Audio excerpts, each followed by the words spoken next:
BFM Business. Innover pour le commerce, Rodolphe se démarque.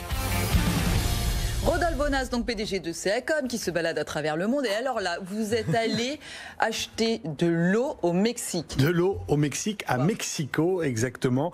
Et je voulais vous parler, c'est dans le quartier de la Roma. C'est un quartier assez architectural, art déco, c'est sympa. Ça vit un peu la nuit, mais pas trop le jour. Mais vous allez voir que le truc est incroyable parce que je vais vous présenter, Karine, tenez-vous bien, une super production mexicaine puisqu'il s'agit de la Casa del Agua. Pas la Casa del Papel que vous connaissez. La Casa del Agua. La Casa del Agua. Et en effet, qu'est-ce que c'est que le défi de la Casa del Agua? C'est de proposer à ses clients une eau la plus pure possible, très naturelle, dans une des villes les plus polluées du monde. Et ça, c'est absolument incroyable. Et c'est vraiment un bar à eau, mais avec une eau unique, Karine. C'est-à-dire, et vous allez voir un procédé tout à fait fou. Tout d'abord, ils vont récolter l'eau de pluie. Donc, pour récolter l'eau de pluie, ils ont monté sur le toit du magasin un toit végétalisé qui va drainer l'eau à travers le toit, qui vont récolter dans un tuyau qui va ensuite, après, canaliser, filtrer, enlever tout ce qui est les polluants, ce qu'ils appellent les polluants de surface. Donc on enlève les sédiments, les métaux et les graisses de cette eau, vous allez voir.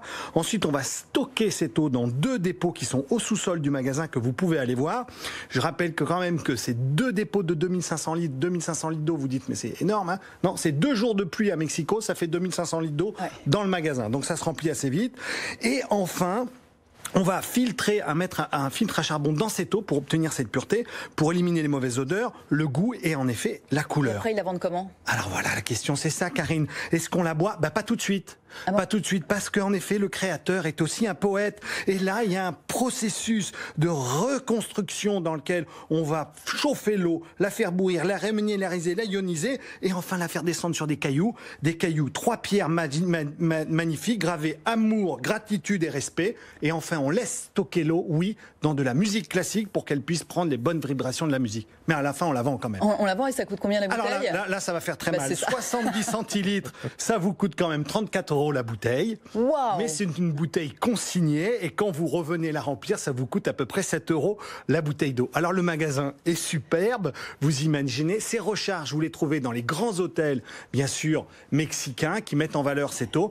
Et vous pouvez aller sur l'arrière. Pour ceux qui vont à Mexico, allez-y. Sur l'arrière, il y a un magnifique jardin et vous pouvez déguster cette eau. Et vous êtes encouragé à amener votre pique-nique, de quoi manger pour déguster l'eau. On peut vous en vendre aussi des parfumés. Voilà, et on vit jusqu'à 100 ans grâce à ça au moins? Alors c'est ce que dit son fondateur, mais pour l'instant, j'ai pas essayé. Je vous ai ramené qu'une bouteille, Karine. Ah, c'est sympa, la Casa del Agua. La Casa del Agua. Merci beaucoup, à la semaine prochaine, Rodolphe.